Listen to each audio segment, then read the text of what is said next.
Assalamualaikum warahmatullahi wabarakatuh. Perkenalkan, kami dari kelompok 4 yang terdiri dari saya Ginaviah dan teman saya Nadia Maharani ingin mempresentasikan yaitu sebuah materi berjudul komunikasi lintas budaya. Oke, yang pertama ini ada pendahuluan. Dalam konteks ini, komunikasi antar budaya menjadi kunci untuk mengatasi hambatan-hambatan yang disebabkan oleh perbedaan budaya. Individu seringkali harus beradaptasi dengan lingkungan baru yang penuh dengan perbedaan bahasa, norma sosial, dan nilai budaya. Dalam hal ini, komunikasi lintas budaya bukan hanya suatu keharusan, tetapi juga merupakan keterampilan yang sangat berharga. Namun, kemudahan ini menutupi tantangan komunikasi lintas budaya yang muncul dari perbedaan penafsiran pesan yang disampaikan melalui media tersebut. Di dunia kerja, organisasi semakin dihadapkan pada lingkungan yang beragam budaya. Selanjutnya, kita masuk ke pembahasan. Yang pertama itu ada pengertian komunikasi. Komunikasi menurut Effendi adalah proses penyataan manusia yang dinyatakan itu adalah pikiran atau perasaan seseorang kepada orang lain dengan menggunakan bahasa sebagai alat penyalurnya.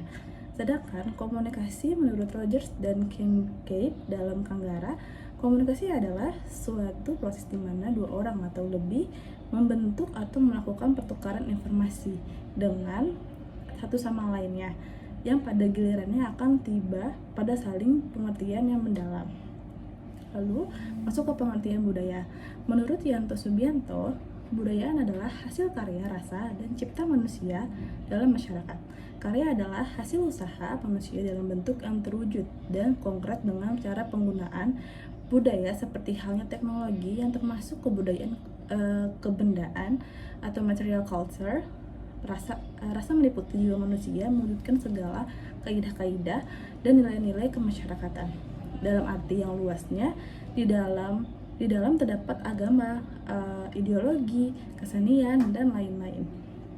Adapun unsur-unsur tersebut merupakan ekspresi dan jiwa manusia yang hidup sebagai anggota masyarakat, dan pembagian unsur rasa itu termasuk ke dalam budayaan immaterial culture. Baik, kata next selanjutnya.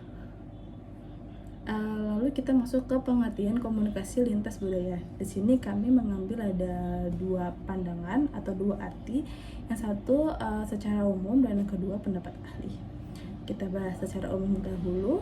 Komunikasi lintas budaya adalah proses pembagian informasi, gagasan, atau perasaan di antara mereka yang berbeda latar belakang budayanya.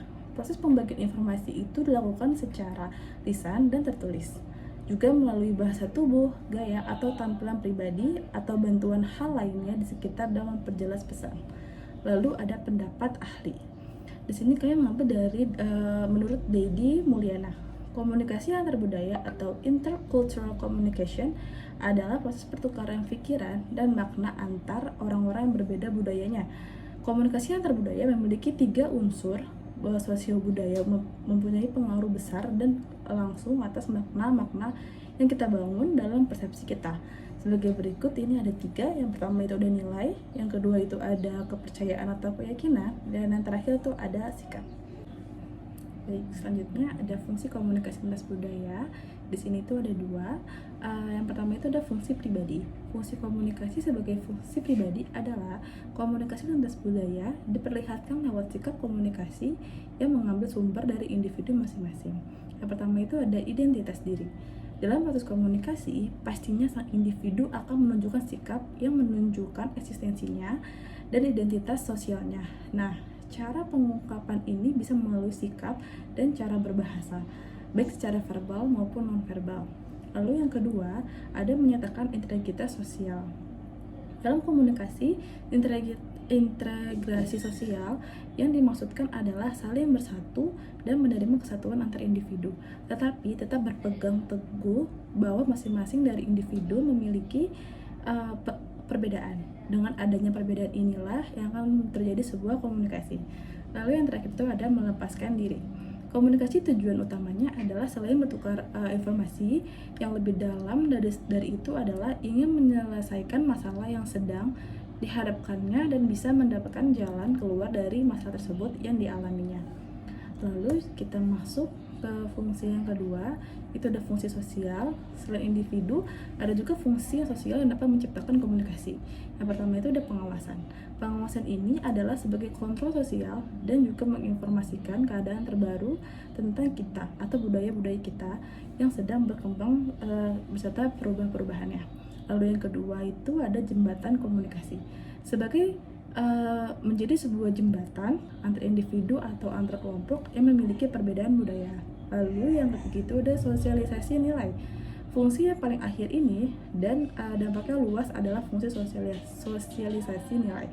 Sebab di sini akan terjadi pengajaran dan pengenalan nilai-nilai kebudayaan sesuatu masyarakat ke masyarakat yang lainnya. Oke, selanjutnya itu ada proses komunikasi.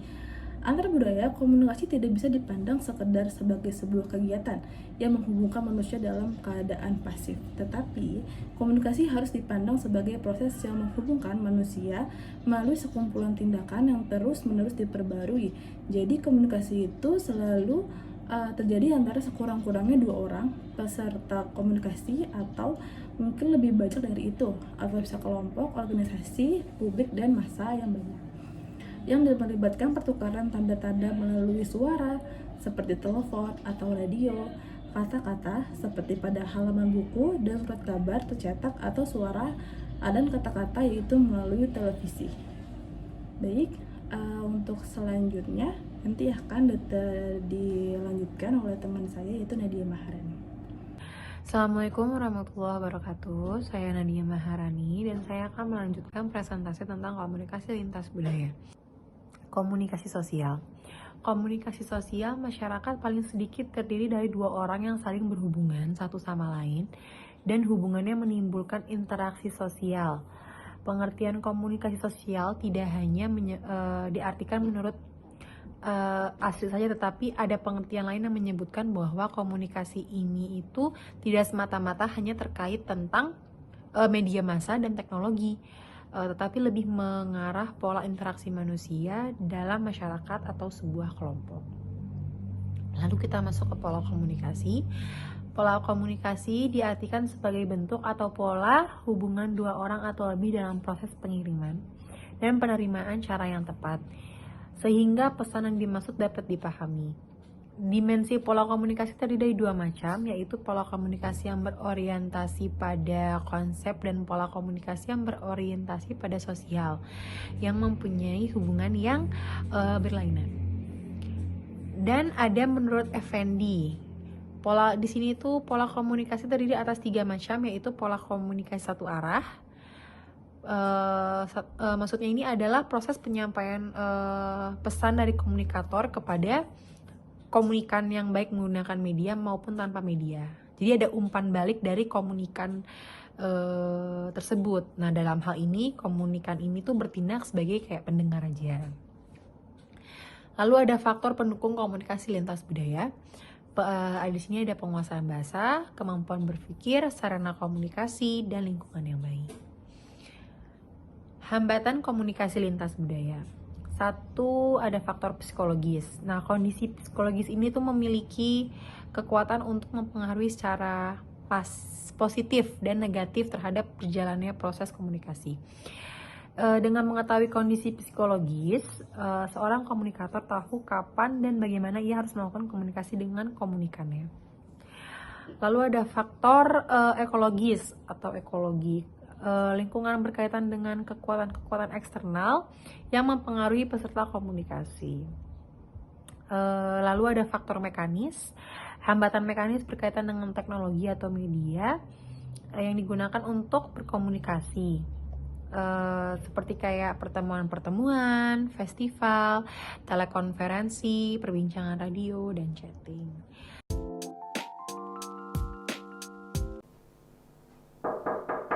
Ya Pak. Ya Pak Dani, silakan. I want to bring you the proposal about our development of our factory. Yeah, which we discussed in the last board meeting. Yes. Yeah. So I have to take it up to the shareholders for this. Oh, too much capex you are suggesting, Pa? Wow. 50% money has to be spent on capex. Is that all machines not working now? our team is already check it to the factory, and then the machine is a little bit rusty, Mr. Karena komponen gantinya pada It is still running 3-shift machine. You cannot just ask me to change everything. Too much capex you are suggesting, Pa. I don't think that I can take this to the shareholder. Okay, Pak.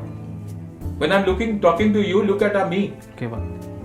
Okay, I'll wait till tomorrow lunchtime. Okay, Pak. Before Solat, you should come and we should see this proposal. Yes, Pak. I have to send it to head office tomorrow. Yes, Pak. Okay, Pak. I will fix it. Okay. Okay. Thank you, Pak. It's not good, yeah? Ya, Pak. Thank you, Pak.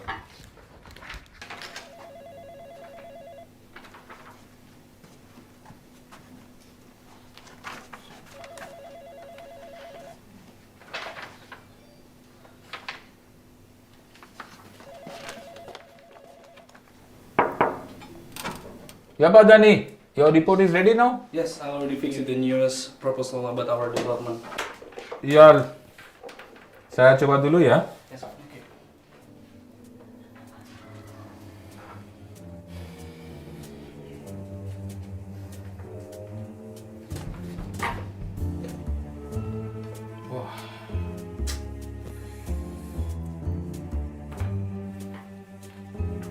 Maaf ya, Pak. This is worse. What are you doing? I told you, I guided you that how to make this proposal. You put up, this is worse than this. Why your machinery cost suddenly going down? This is even worse than the last time. I can't trust you now, Pa. I've given you 2 times and every time your reports are not as per my expectation. It's better that I prepare myself. Look at me, huh? Why are you looking at this here and there?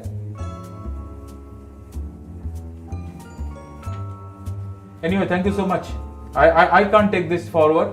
Please send me the soft copy so that I can work out. Very bad. Send me the soft copy, please. Thank you. Jadi gitu ceritanya, Pak. Saya bingung, Pak.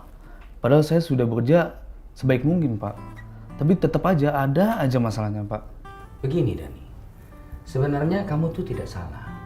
Namun, kamu harus tahu ada perbedaan nilai dan budaya dalam berkomunikasi. Terutama di perusahaan multinasional seperti kita ini. First time when Rudy came, he presented his proposal. I liked it because whatever he wants to do, he was there. But with the time passage, when I asked him question, he was not able to answer me. And I was directly questioning him, looking at his eyes. He was looking at somewhere else. So I asked him to make it better. Next time he came back, it is not better, it is worse. In Indonesian culture, it is true. Melihat mata orang yang dituakan pada saat menjelaskan itu not polite. Saya jadi panik, Pak, kalau dipojokin gitu, Pak.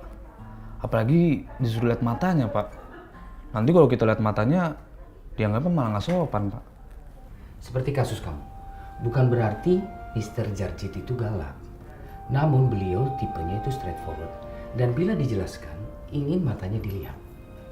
Bahkan Mr. Jarjit mengatakan kepada saya, proposal pertama Dani itu bagus, loh. Namun beliau tetap memberikan pertanyaan, ingin tahu seberapa besar Dani menguasai proposal Dani. So I explain this to Dani. Mungkin bisa ke depannya, pada saat Anda bertanya ke Dani itu lebih pelan-pelan, sehingga dia lebih menjelaskan dengan lebih baik. Dan pada saat menjelaskan, jangan memojokkan Dani. So I think it's just a frictional of culture, and it is understandable. But the most important thing, we need to respect and adapt to each other's culture.